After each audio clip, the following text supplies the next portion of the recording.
गुरु ब्रह्मा गुरु विष्णु गुरुः देवो महेश्वरम गुरु साक्षात परम ब्रह्म तस्मै श्री गुरुवे नमः। सबसे पहले सभी श्रोतागणों को गुरु पूर्णिमा की हार्दिक शुभकामनाएं। जो भी मेरी इस वीडियो पर आए हैं उनका दिल से बहुत बहुत धन्यवाद। आषाढ़ मास की पूर्णिमा इस साल कब मनाई जाएगी, इसका क्या महत्व होता है, यह सारी जानकारी हम आपको इस वीडियो में ज़रूर देंगे। पूजा का शुभ मुहूर्त क्या है, पूजा के नियम, स्नान आदि, दीपदान का क्या है, वो सब इसमें बताया जाएगा। इस साल 2023 में जो गुरु पूर्णिमा है वो वेद व्यास जी के लिए मनाई जाती है। माना जाता है इस दिन गुरु वेद व्यास जी, जो हमारे वेदों के ज्ञाता, जिन्होंने हमारे वेदों की रचना की थी, उनका जन्म हुआ था। इसीलिए आज के इस दिन को गुरु पूर्णिमा के रूप में मनाया जाता है। गुरु वेद व्यास जी को सनातन धर्म के प्रथम गुरु के रूप में भी जाना जाता है। माना जाता है कि उन्होंने हमारे वेदों की रचना की थी और उनको पता था कि कलयुग में जो अलप बुद्धि के मनुष्य होंगे वो इसका अलप बुद्धि और अलप स्मरण शक्ति होने के कारण इन वेदों का ज्ञान प्राप्त नहीं कर पाएंगे। तो उन्होंने इन वेदों को 4 भागों में बांट दिया था, जिससे अलप बुद्धि और अलप स्मरण शक्ति के मनुष्य भी इनका ज्ञान प्राप्त कर सके। उनको पता था कि धर्म नष्ट हो जाएंगे, लोग धार्मिक कार्यों को पाखंड समझने लगेंगे और इन सारी चीज़ों का कोई विशेष महत्व नहीं रहेगा। तो उन्होंने, वैसे तो हर दिन गुरु को समर्पित होते हैं, एक विशेष दिन गुरु पूर्णिमा के रूप में मनाया जाता है।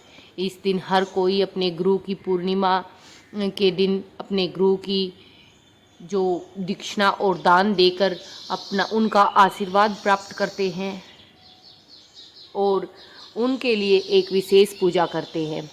वेद व्यास जी की मूर्ति या फिर कोई भी पिक्चर आपके पास हो, उसको रख कर स्नान आदि करने के बाद, स्वच्छ वस्त्र पहनने के बाद उनके फोटो के सामने पुष्प अर्पित करने चाहिए, धूप दिया करना चाहिए।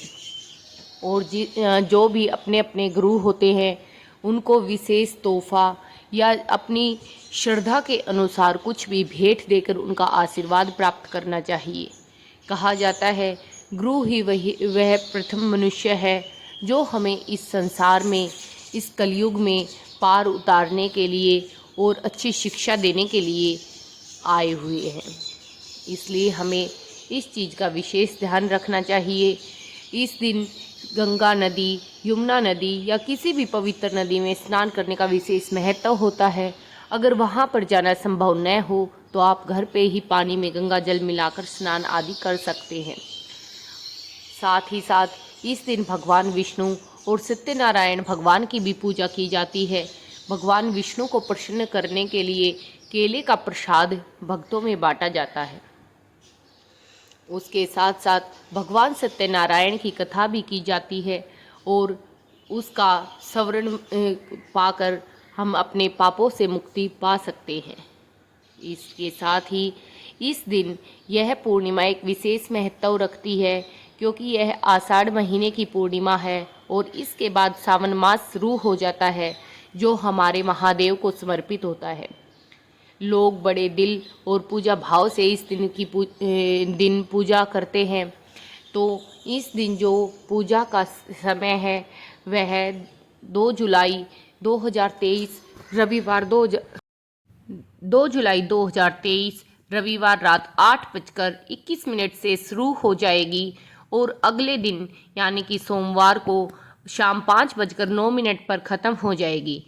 इसमें जो ब्रह्म मुहूर्त है, जिसमें स्नान का विशेष महत्व बताया गया है, वो 4:31 से 5:01 तक सुबह के समय रहेगा। वैसे आप अपनी पूजा के समय भी नहाने में अगर समर्थ हैं तो आप ब्रह्म मुहूर्त ही सबसे उत्तम माना जाता है। इसमें आपका जो शाम को जो चंद्र देवता की पूजा की जाती है वो शाम को 7:31 पर की जाएगी उसके बाद ही चंद्रोदय होगा। 7:31 के बाद ही आप चंद्रमा की पूजा करके कुछ भोजन वगैरह ग्रहण कर सकते हैं। जबकि हमारी पूर्णिमा शाम 5:09 पर ख़त्म हो जाएगी, लेकिन पूजा का समय शाम का 7:31 के बाद ही चंद्र देवता को अर्घ देकर किया जाएगा। इस दिन विशेषकर खीर का भोग भगवान विष्णु और माता लक्ष्मी और चंद्र देवता को लगाया जाता है। यह व्रत 3 जुलाई 2023 सोमवार को रखा जाएगा और सोमवार से ही हमारा सावन मास शुरू हो जाएगा। तो हमारे चैनल पर आपको सावन मास के जो अध्याय और पाठ किया जाता है और शिव महापुराण का पाठ भी सुनाया जाएगा। अगर आपको हमारी वीडियो अच्छी लगती हैं, उम्मीद करती हूँ कि आप लोग उनको भी नित्य प्रतिदिन सुनेंगे और उनका आनंद उठाएंगे।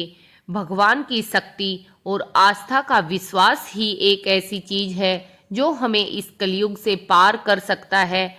तो अगर आपको मेरी ये वीडियो अच्छी लगे और जो इन्फॉर्मेशन है वो इन्फॉर्मेटिव लग रही है तो चैनल को सब्सक्राइब कर वीडियो को शेयर अवश्य से करें और कमेंट सेक्शन में जय चंद्र देवता जय लक्ष्मी माता लिखना बिल्कुल भी ना भूलें।